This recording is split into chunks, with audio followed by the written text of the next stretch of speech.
師傅，請問有咩方法可以醫治失眠啊？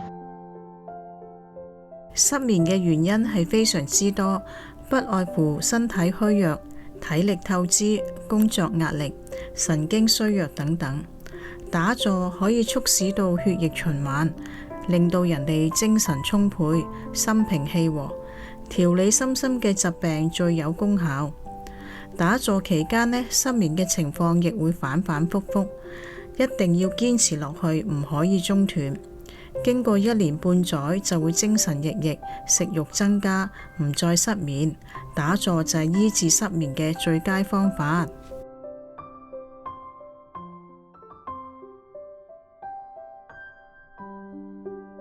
師傅啊，咁現在又點解有咁多不治之症呢？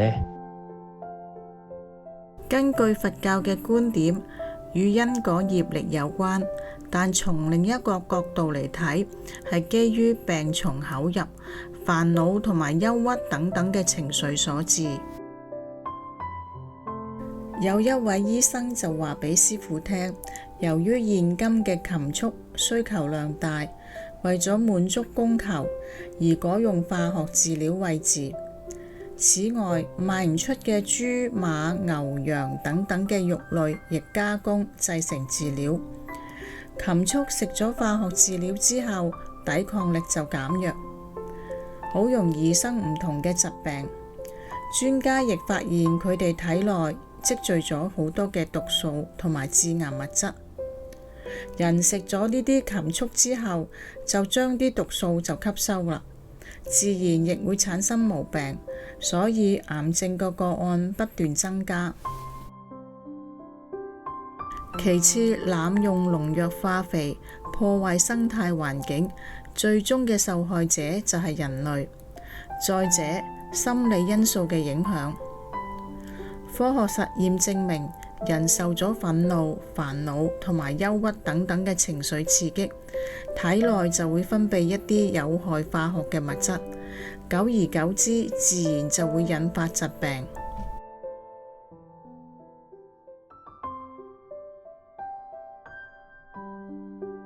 師傅啊，你話病緊嘅時候用咩態度嚟練佛啊？有啲人喺病之中突然之間就好急忙咁樣念觀世音菩薩聖號，希望自己能夠可以即刻痊癒。其實無論念任何一個佛菩薩聖號，都能夠醫治我哋心心種種嘅毛病。假如好唔返的話，就應該萬緣放下，一心念佛，呢個先係正信佛教徒要做嘅事。只要專心一意咁念佛，不愁冇感應。印光大師曾經講過，念佛數天必有感應。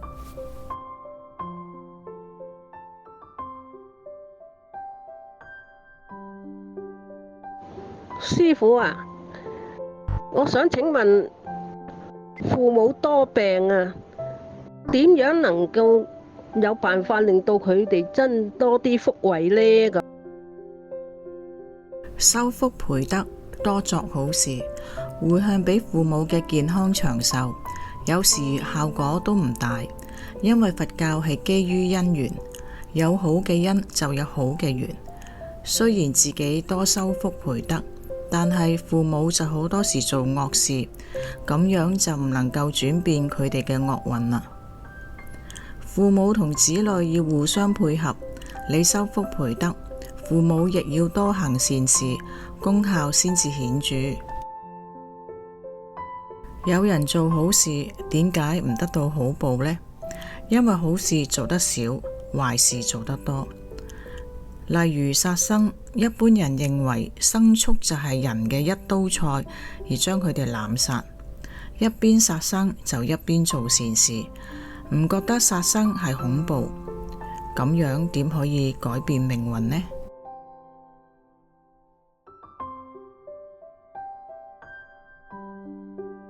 師父，佛教講善有善報，惡有惡報，咁點解仲有咁多人罔顧因果報應呢？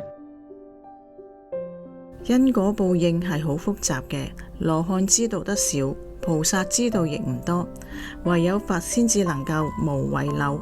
所謂善有善報，惡有惡報，但係亦有作惡嘅人得到善報，作善嘅人得到惡果。裏邊嘅原因真係唔簡單。作惡嘅人因為改惡向善，亦會得到善報；做好多善事嘅人，若果作咗惡業，亦會得到惡報。呢個正正就係因果報應嘅絲毫不爽。罔顧因果報應嘅人，因為冇善根，唔明白佛法嘅教理，佢哋唔相信因果，亦唔等於冇報應。佢哋嘅過去、現在、未來所有嘅行為造作，不論係善係惡，因緣成熟嘅時候都會得到報應。所謂假使8000劫，所作業不忘，因緣會遇時，果報還自受。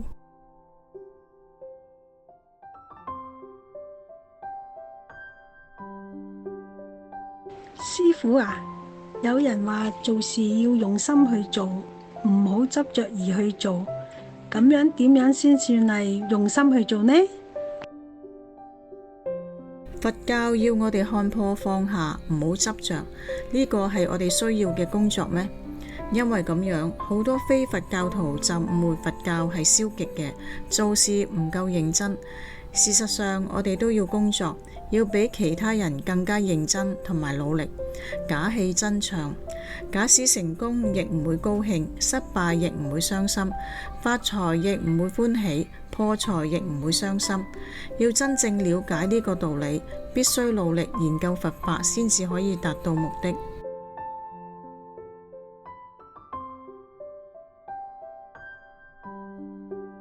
師父啊，咁我想問，我係初學念經嘅，咁我每日喺屋企或者喺返工嘅途中念心經3遍或者7遍，咁需唔需要喺誦經嘅前後念開經偈同埋回向偈呢？好多初信佛教嘅知識分子就問到師父，應該俾佢哋嘅子女念乜嘢經？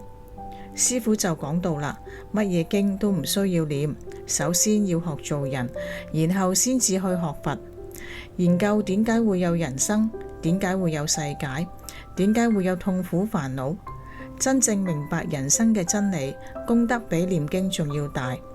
若果初信嘅人知識水平唔高，又睇唔明佛教嘅書籍，就只好俾佢哋去念經。要念邊部經，念幾多遍都冇問題嘅。念經嘅前後亦唔需要去誦任何嘅偈句，行路嘅時候多啲去念阿彌陀佛聖號就更加好啦。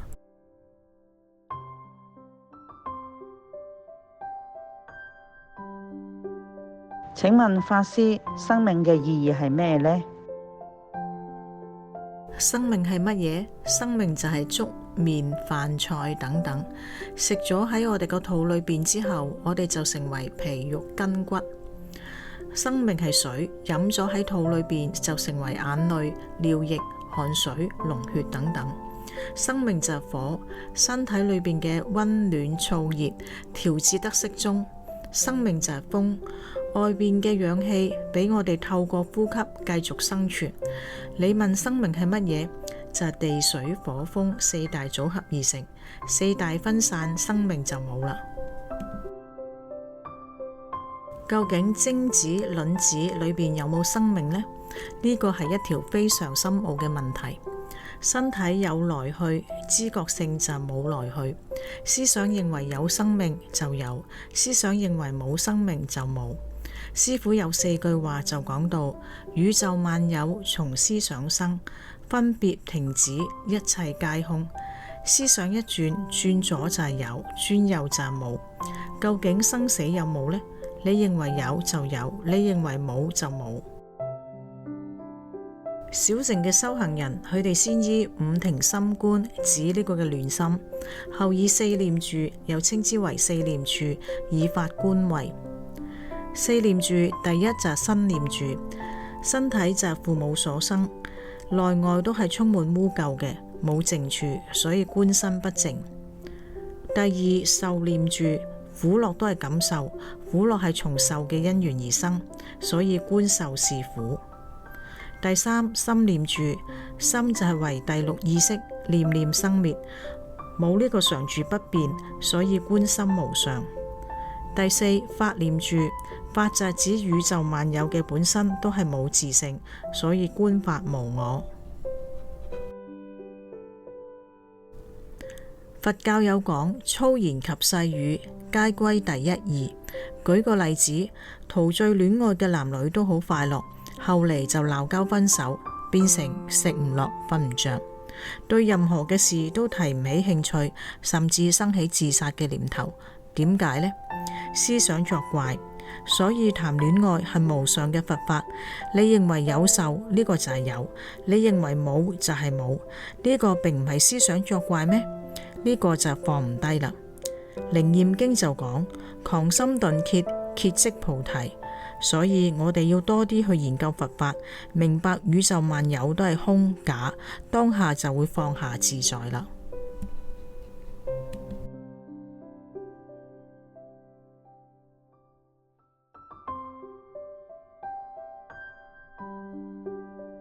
師父想請問下，我哋一生之中面對苦樂同埋逆順境，我哋應該設法脫離，定係應該樂在其中呢？佛教徒應該時常去研究佛法，明白佛法嘅人跟社會上邊一般嘅人嘅處事方法都唔一樣。一般人只管忍受，結果就引出毛病。你睇過好多嘅經書，經過長時間嘅磨練，你嘅喜怒哀樂、七情六欲都會融化。古德就有講啦，無喜亦無憂，隨緣度春秋。學佛嘅人有乜嘢係開心嘅呢？都未能夠了脫生死。又有啲乜嘢唔開心嘅呢？世間一切都係如幻如化。學佛學得耐嘅人先至有功夫，遇到順逆境嘅時候唔會快樂或者係煩惱。好多人都係信佛幾十年，仍然都冇辦法處理痛苦同埋煩惱，都係因為我哋冇理解佛法。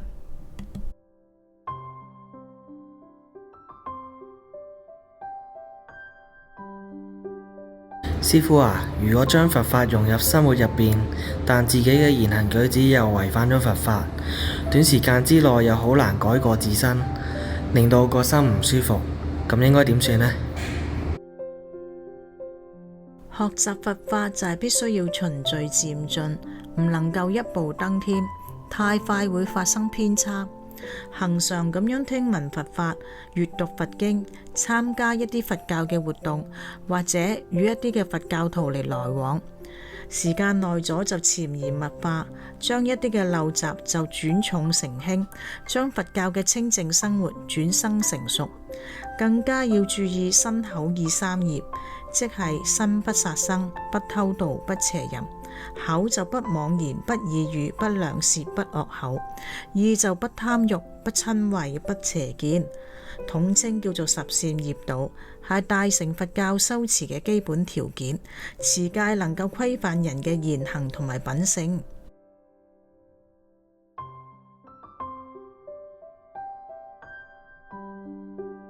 師父啊，如果人人都出家學佛修行，咁咪冇人從事生產工作咯？因為人嘅心係唔同，各如其面，所以社會上面嘅工作類別都有千差萬別，唔可能全人類都係做同一個行業，除非天下嘅人都係共同一條心。假若真係有一日全人類都能夠出家學佛修道，就可以稱之為一條心。呢個時候無需要從事生產，自有百味飲食現前，飯額自許，不需呢個嘅管洗。鍾南山道宣律師每一日都係無需煮飯，自有天人按時咁樣去供養。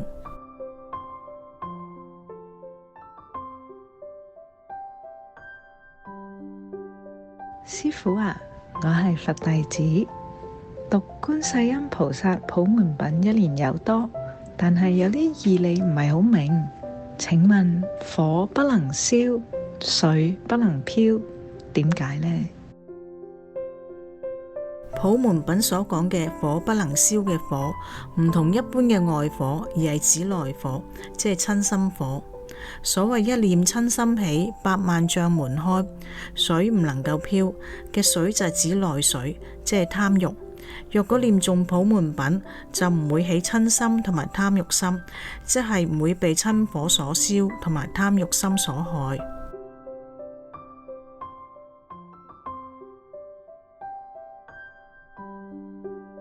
師父啊，喺佛前同埋往生位前供過嘅素菜係咪可以食㗎？食咗供養過佛菩薩嘅飯菜，可以消災解難、增福延壽。至於供過往生牌位嘅素菜，若果在家裏邊供過自己嘅祖先，問題就唔大。若果供過其他鬼神，好似喺清明節、盂蘭節等等嘅節日，供過鬼神嘅飯菜水果，因為被鬼神食過，一般人都唔會再食。我國嘅華中地區民間嘅風俗，喺農曆10月初1，同姓嘅鄉親呢就到祖墳嗰度燒菜煮飯拜祭祖先，供呢個祖先之後，大家就聚餐啦，認為呢個都係祖先嘅賜福。不過密宗呢就無論供過佛菩薩或者鬼神嘅供品呢，一律呢都捨棄，因為咁樣就有句嘢講啦：窮修顯宗，富修密宗。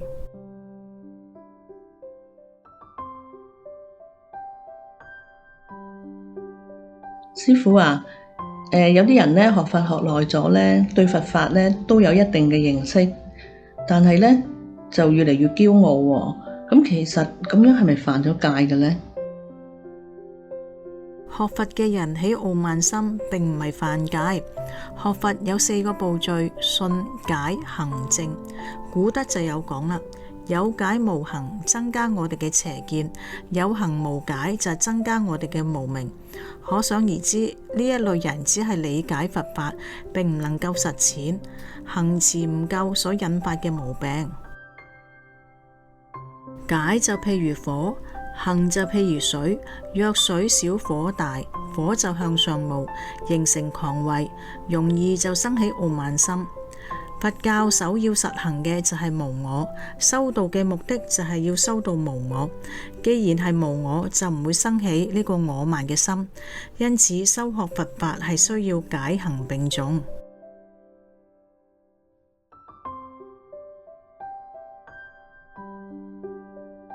師父啊，佛教係咪認為出生嘅八字唔同，個命運都係唔同㗎？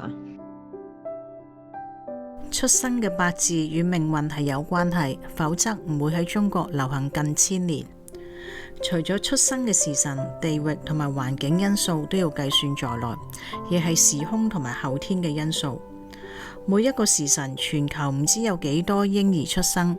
舉個例嚟講，無論計算時差與否，香港嘅嬰兒與非洲埃塞俄比亞嘅嬰兒雖然有住同樣嘅八字，但係命運就肯定唔同。此外，相貌與命運亦有呢個關聯。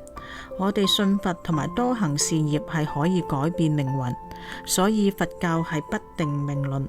睇相先生就有講啦，相隨心轉，你嘅心好，相貌就好；心壞，相貌就變壞。我哋係佛教徒，對於睇相算命，既然又唔反對，亦唔贊成，因為命係會隨住心轉變。